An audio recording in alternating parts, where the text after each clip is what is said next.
Hi, everybody. So today I'm going to finish reviewing my book. I've already gone through chapters 1 through 11, and today I'm going to be reviewing appendices A through C. For those of you who are new to my channel, the book is called Whose Life Is It? The Moral Debt for Life Enslavement.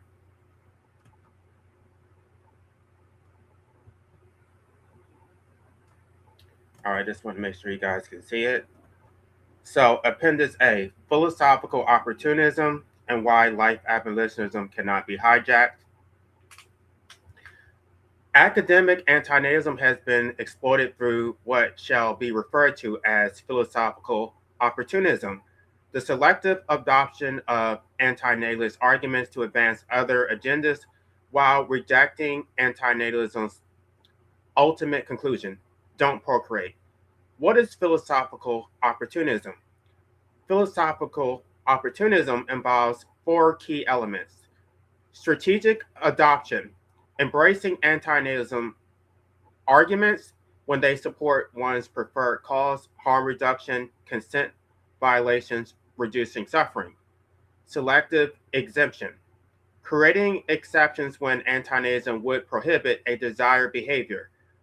Parentheses, procreating to build a vegan army, to create effective altruists, to raise environmentally conscious children. Moral arbitrage, claiming superior ethics by combining antinatalism with another position while violating antinatalist principles to that other agenda.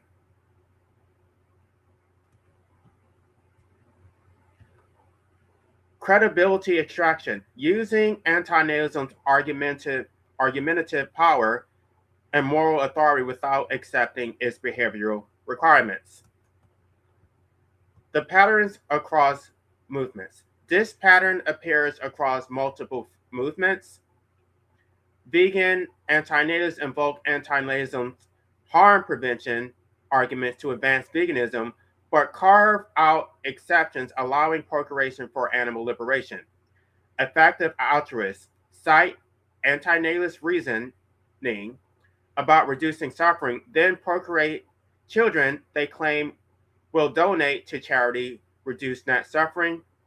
Environmentalists adopt antinatalists over population concerns, then have just one eco-conscious child. Religious believers acknowledge the harms of imposed existence, then procreate to raise faithful believers or continue God's plans. In each case, antinatalism is transformed from a comprehensive ethical framework into a rhetorical tool that can be selectively deployed while exempting oneself from its conclusion. Why life abolitionism is different. Life abolitionism is not traditional philosophical antinatalism. The two frameworks are fundamentally distinct. Traditional antinatalism, philosophy which assigns a negative value to procreation, focuses on harm, uh, benefit asymmetries, and consent to violations, can be applied to animals, humans, or all sentient life, primarily on academic philosophical project, vulnerable to selective extraction of arguments.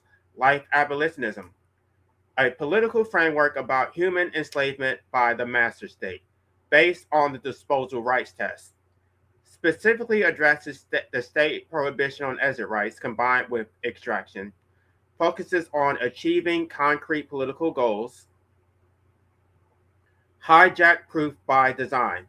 Why life abolitionism cannot be hijacked. Life abolitionism is structurally resistant to philosophical opportunism. It's built on the disposal rights test, a specific empirical test that applies only to humans under modern state systems. Animals do not face state prohibition on an autonomous disposal. In fact, animals possess better exit rights than humans. Veterinary euthanasia is legal and accessible. The test identifies a form of enslavement unique to the human state relationship. It focuses on the master state relationship. The state's prohibition on exit rights combined with comprehensive extraction. $5.96 million in measurable costs over a lifetime. Animals are not required to fund their own captivity. They owe no taxes, perform no mandatory labor, bear no legal obligation to maintain a system that enslaves them. This dual mechanism, the prohibition plus extraction, defines life slavery and applies specifically to humans. It's grounded in the parent-child relationship. The unjust enrichment framework creates specific moral obligations that parents owe to children they created without consent. This duty arises from creating a being capable of understanding consent, autonomy, and the comprehensive costs imposed upon them. Rooted in social contract theory, the state has breached its obligations specifically to humans. Whether under Locke's natural law or Rousseau's general will, the social contract was created for human benefit. Animals were never party to this contract. Life abolitionism addresses this specific breach, the master state's violation of its obligations to the humans it was supposedly created to serve, demands immediate material relief for humans already enslaved, not abstract future goods. The framework's components are interdependent and non-severable. You cannot take the harm or forced existence arguments without accepting the disposal rights test. You cannot invoke the consent violation without accepting parental obligations for restitution. You cannot adopt the critique of state violence without demanding option one. Life abolitionism is definitionally, structurally, and strategically resistant to philosophical opportunism. It's a complete framework designed to achieve one specific goal: legal, peaceful, immediate exit rights for humans on reciprocity and other causes. Chapter 11 established that life slaves owe no duties, not to make the world better, help others, reduce suffering, protect the environment, or liberate animals. These may be choices you make, but they are not obligations you owe. Life abolitionism will support other liberation movements, including animal liberation, environmental protection, and other causes, but only with reciprocity. These movements must recognize human liberation from state prohibition on exit rights as equally legitimate. Actively support option one, the right to a peaceful legal exit. That's actually not correct because I support decriminalization. I need to make some corrections before we go further, but incorporate anti-natalism as a core principle if they claim to adopt anti-natalist reasoning. Use their resources and platforms to advocate for exit rights. Without this mutual support, life abolitionists owe no other liberation movements anything. This is not a refusal from weakness, it is negotiation from strength. If movements with millions of supporters and vast resources demand that marginalized, unfunded, culturally invisible life slaves prioritize their causes while offering no reciprocity, they reveal their extractive opportunism. The proper arrangement: movements with established platforms, funding, and political connections should recognize human enslavement by state prohibition on exit and advocate for exit rights first. In return, those who choose to remain in existence can then discuss their obligations, if any, to other causes. Mutual support or mutual indifference. The framework exists solely to achieve one goal: peaceful, immediate exit rights for humans. Everything else is secondary. Human liberation from forced existence is the prerequisite. Other causes can be addressed by those who choose to remain in existence after exit rights are secured. Appendix B. Why no duties does not mean no ethics on lying, cheating, and stealing. Chapter 11 established that life slaves owe no duties. This requires clarification. When this book argues that life slaves owe no duties, it refers specifically to positive rights, obligations to provide benefits, contribute resources, or sacrifice for others. Life slaves owe nothing to society, the state, or to the collective simply because they exist. This does not mean that life slaves owe no ethical constraints. Negative duties exist, grounded in rational self interest. These are duties not to harm those who don't harm you. The distinction between negative and positive duties. Negative duties are restraints on behavior towards those capable of reciprocating. These duties arise from reciprocity among those who can participate in mutual agreements. When you agree not to harm others in exchange for others agreeing not to harm you, this mutual restraint benefits everyone and respects each person as an end in themselves. Examples of negative duties include refraining from murdering peaceful people, refraining from stealing those who respect your property, refraining from insulting peaceful people, refraining from lying to those who deal honestly with you, and honoring voluntary agreements. Agreements. These constraints exist because they serve rational self-interest. You don't want to be murdered, so you don't murder others. You benefit from reliable information, so you don't lie to those who deal honestly with you. You benefit from enforceable contracts, so you honor voluntary agreements. Positive duties are fundamentally different. They are obligations to provide benefits to others, to contribute to society, pay taxes, sacrifice for the collective, to be productive, serve in the military. These duties treat you as a means to others' ends. They extract from you to benefit others without your consent. The test is straightforward. Does this duty require you to restrain your behavior towards others? If it does, it is a negative duty. Or to provide benefits to others, it's a positive duty. Positive duties include paying taxes, which provides benefits to others without consent. They include continuing to exist for others' benefit. A duty Justice Stevens acknowledged when he wrote that the value to others of a person's life is far too precious to allow complete autonomy. They include being productive for society, which treats people as means to collective ends. They include sacrificing for the collective good, which extracts from individuals to benefit others. They include serving in the military, which uses people's bodies as instruments of state power. All these duties treat people as means to society's ends. All positive duties share this illegitimate characteristic. The state imposes duties without consent. The master state claims authority to impose positive duties on those it rules. It demands taxes. It demands military service. It demands jury service. It demands compliance with regulations designed to control and extract. It demands that people continue existing for society's benefit rather than exercising autonomous disposal rights. None of these duties were agreed to. The master state imposes them through violence or threat thereof. People who refuse face punishment, caging, fines, property seizure, or death.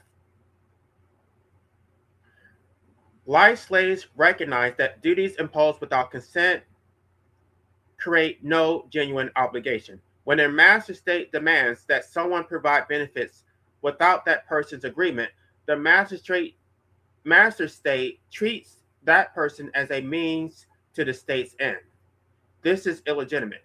This recognition manifests in various forms. Some life slaves engage in tax evasion, withholding resources from what they perceive as an illegitimate master. Some claim welfare, taking resources from a system that extracts from them.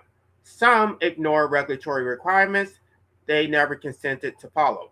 These actions represent rejections of positive duties to the state, attempts to impose through violence. Excuse me, let me read that over. These actions represent rejections of positive duties the state attempts to impose through violence.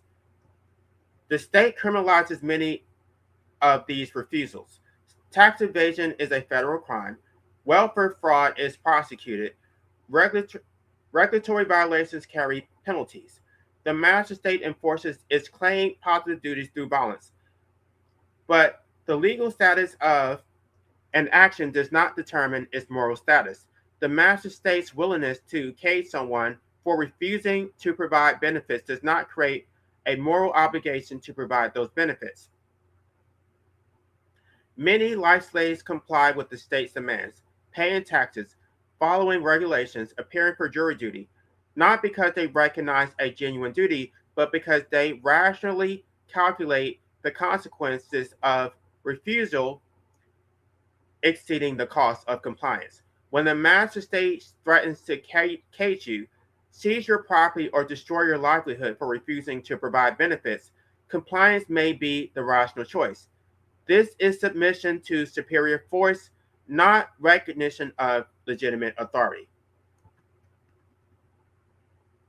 Paying taxes under threat of imprisonment does not mean you owe a duty to pay taxes. It means the master state has successfully threatened you with violence. Following regulations under threat of fines does not mean you recognize the regulations as legitimate. It means you have calculated that compliance costs less than resistance. Appearing for jury under threat of contempt does not mean you owe a duty to serve. It means the master state has effectively coerced your labor.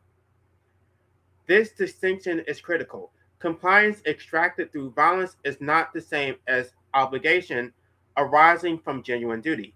The mugger who threatens to shoot you unless you surrender your wallet has not established a legitimate claim to your property. Your decision to hand over the wallet is a rational response to an actual threat, not a recognition that the mugger deserves your money. Similarly, the state that threatens to cage you unless you pay taxes has not established a legitimate claim to your resources. Your decision to pay is a rational response to a threat, not a recognition of a genuine obligation.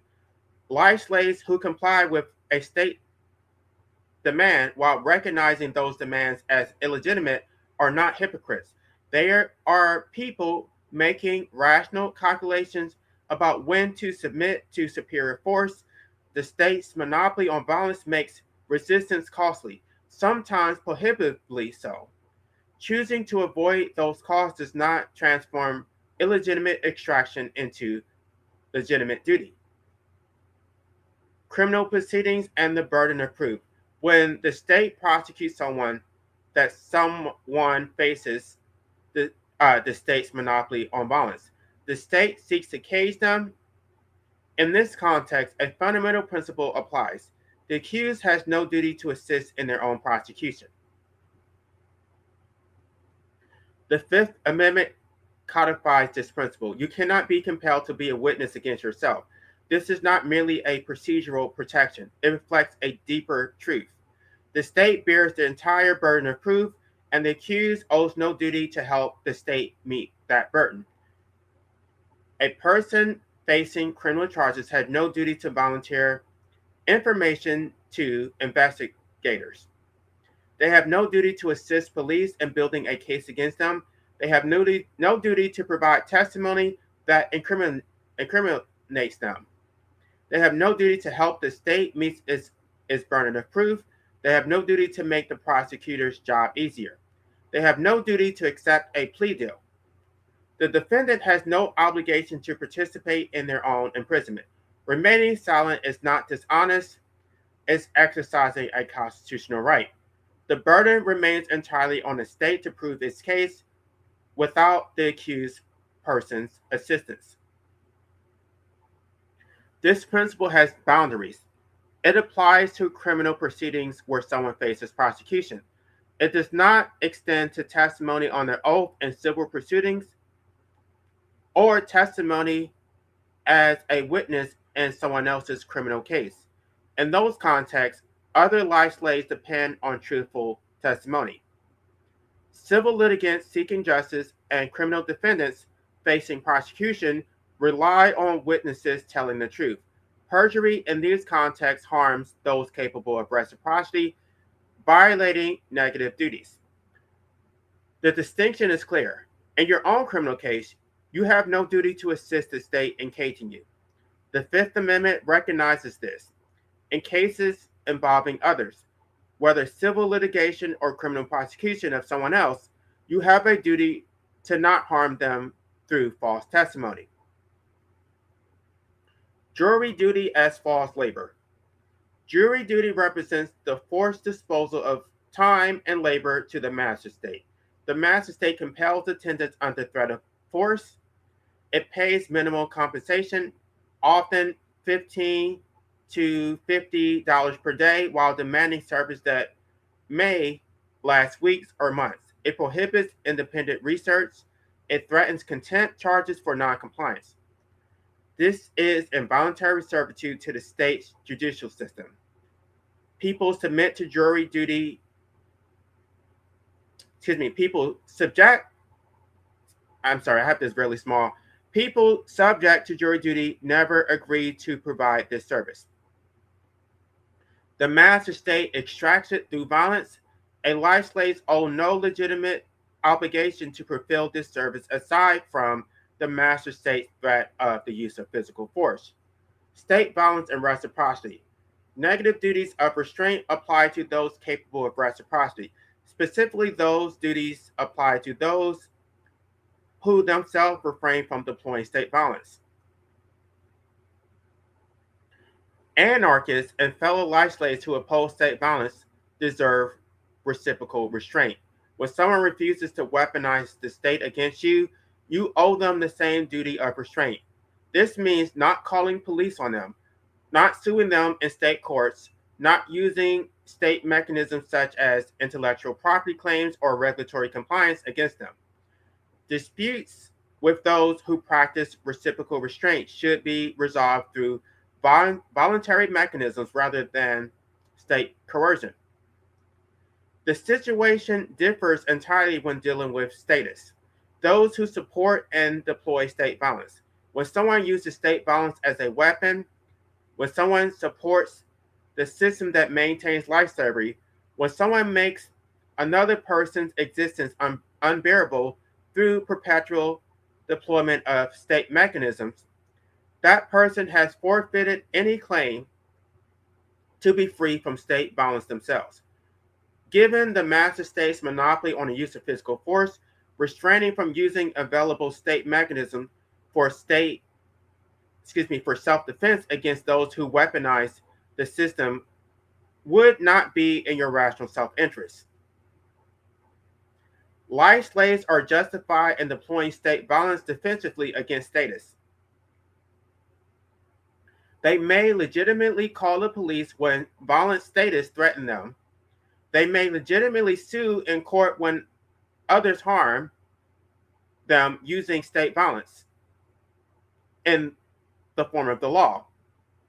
Life slaves may legitimately file intellectual property or copyright claims to prevent status from exploiting their work. They may file regulatory complaints when others deploy regulatory power against them. They may legitimately employ whatever violent state mechanisms are available against those who employ those same violent mechanisms against them. This is not hypocrisy. This is reciprocity in practice. He who lives by the legalized sword shall perish by the legalized sword. When someone chooses to live by state violence, supporting the state's monopoly on force while using that force against others, they face consequences through the same violence they champion. Those they target owe them no duty to unilaterally disarm. The principle is straightforward. Those who refuse to use state violence, anarchists, deserve those who refuse to use state violence, anarchists, deserve reciprocal restraint. Do not harm them. Those who weaponize state violence, statists, have chosen to operate by those rules. They forfeit any claim to be exempt from the violence they deploy against others. Harming fellow life slaves who practice reciprocal restraint violates your self interest. Theft from them, assault against them, or perjury that harms them breaks reciprocity with those capable of reciprocating. These actions violate negative duties, but states are not engaged in reciprocal restraint. They support the system that enslaves you. They use state violence as a tool. When they face consequences through the same mechanisms they weaponize, they have no legitimate complaint. Why this distinction matters. When the, the master state wants people to believe that refusing positive duties means rejecting all ethics. This is a deliberate mischaracterization. Negative duties create a genuine ethical constraint through rational self-interest and reciprocity. Positive duties, by contrast, are mechanisms of extraction. Parents impose positive duties when they demand children exist for parental benefit, providing meaning, purpose, and legacy to parents who created those children without consent. The state imposes positive duties when it demands that people exist for the state's benefits, generating tax revenue, filling workforce positions, and providing military power. All such obligations treat people as tools for others' ends. Each person is an end unto themselves. Negative duties of restraint towards those who reciprocate are genuine ethical obligations grounded in rational self-interest. Positive duties to provide benefits to those who extract without consent are illegitimate impositions. The refusal to accept illegitimate duties represent moral clarity. It distinguishes reciprocal restraint among equal from forced provision for masters. It distinguishes voluntary agreements from violent extraction. It distinguishes genuine ethics from mechanisms of control. Life slaves owe no positive duties. This is the foundation of genuine reciprocity among those who recognize each other as end in themselves rather than means to others' ends.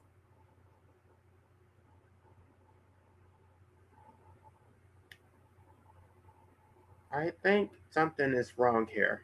Oh, that was just this is like out of sequence. I'm not going to read that again. I'm going to skip to Appendix C. The duty to not procreate. Do not procreate. This is the most important restraint on behavior in this entire framework. Creating a person imposes comprehensive, irreparable harm on someone who cannot consent. It enslaves that person to the master state. Refraining from procreation is therefore the fundamental application of the principle that grounds all negative duties.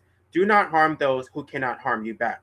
Procreation is the root cause of every harm documented in this book. The forced continuation, the extraction, the denial of constitutional rights, the prohibition on exit, all these flow from the initial decision to create a person without their consent. Everything else is a consequence of this original act. Refusing to procreate is refusal to set the entire chain of enslavement in motion. Your desire to have children does not give you legitimate authority to enslave another person to the master state. The fact that you want to experience parenthood, that you want meaning or purpose or legacy, that you want someone to care for you in old age, none of these desires create a right to impose involuntary existence on someone who will be born into captivity. You already know you cannot protect your children. You already know the master state does not care about your rights. Courts systematically deny relief. The public supports your enslavement. The system cannot be reformed. Once you create a child and place them in this system, There is nothing you can do to save them. The only way to protect your child from the master state is to not create them in the first place. The master state's legitimacy derives from its population. More people means more workers to extract surplus value from, more taxpayers to fund state operations, more consumers to drive economic growth, more soldiers to project violence, more bodies to fill the system's insatiable demand for human resources. Demographic collapse dismantles the master state. When birth rates decline, the system faces its existential crisis. The pyramid scheme of ever-expanding extraction collapses. Social programs designed to extract from the young to pay for the old becomes unsustainable. Economic growth dependent on population expansion fails. The state's tax base shrinks. The workforce contracts. The entire machine of extraction begins to crumble. Stop rewarding the master state with more life slaves. The master state has demonstrated it cannot care for the slaves it already has. It denies constitutional rights while claiming to protect them. It prohibits the right to exit while extracting from forced continuation. It maintains life slavery through violence while calling it freedom. This system does not deserve more slaves. When you refuse to procreate, you impose consequences. The state is conscious. Let me. I got out. What did I just do?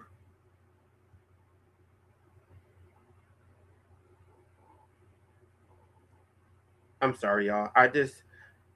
I'm not using a live thing. I'm using a PDF, and this is okay. Let me start over. When you refuse to procreate, you impose consequences the master state cannot prevent. The state can cage you for resisting. It can fine you for refusing to pay taxes. It can kill you for threatening state power, but it cannot force you to create new life slaves. Your refusal requires no permission. It needs no court approval. It cannot be dismissed on standing or granted immunity. It is beyond the reach of state violence. This is the choice that ends life slavery. When enough people recognize the system for what it is and refuse to subject children to it, the system dies from demographic collapse. Not because you asked permission, but because you didn't need it. The master state cannot survive without new life slaves. Every person who refuses to procreate accelerates its collapse. Every child not born is one less person subjected to comprehensive enslavement. Every generation smaller than the last brings the system closer to its inevitable end. You cannot reform this system. You cannot vote it away. You cannot legislate it into justice. I'm sorry, you cannot litigate it into justice.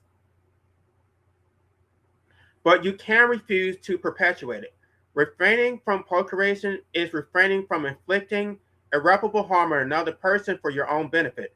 It is refusing to enslave someone to satisfy your desires. It is recognizing that your want for children does not override another person's right to not exist in captivity. This restraint takes precedence over every other consideration. It is more important than your desire for parenthood. It is more important than your need for meaning. It is more important than your fear of dying alone. It is more important than social expectations, family pressure, or cultural norms. It is more important than the state's interest in population growth or the economy's need for workers. This framework's moral prohibition on procreation is absolute because the harm it prevents is absolute. Once you create a person, that harm cannot be undone. Every cost they bear throughout their existence, every hour of forced labor, every dollar extracted, every moment of suffering flows from your decision to impose existence without consent. The restraint against creating that harm is therefore paramount. If you take nothing from this book, take this. Do not procreate. This is the one action within your control that prevents the comprehensive enslavement of another human being. This is the one choice that stops the cycle. Stop creating new victims. Stop feeding the master state the human capital it needs to maintain its power. Stop pretending you can protect your children from this oppressive system when you know you can't. The only protection is prevention. The only way to save them is to not create them. Procreation under these oppressive conditions cannot be morally justified. Demographic collapse is therefore the only rational response. Okay, everybody. That is the end of my book. So now I have gone through all chapters and appendixes A through C. I'm going to compile these live streams into one playlist so that you can listen to it from start to finish. I'm going to end this just because I don't want this to be a part of the playlist. But if you want me to come back to do a live like a panel type discussion, I can do that. But I'm going to end this one now and maybe take a break. But yes, there's only one person here though, so I can absolutely do a live stream after this. But for now, I'm going to end this live stream, and I may come back in a little bit. So have a good day, and be sure to listen to the playlist once it has been compiled. Excuse me.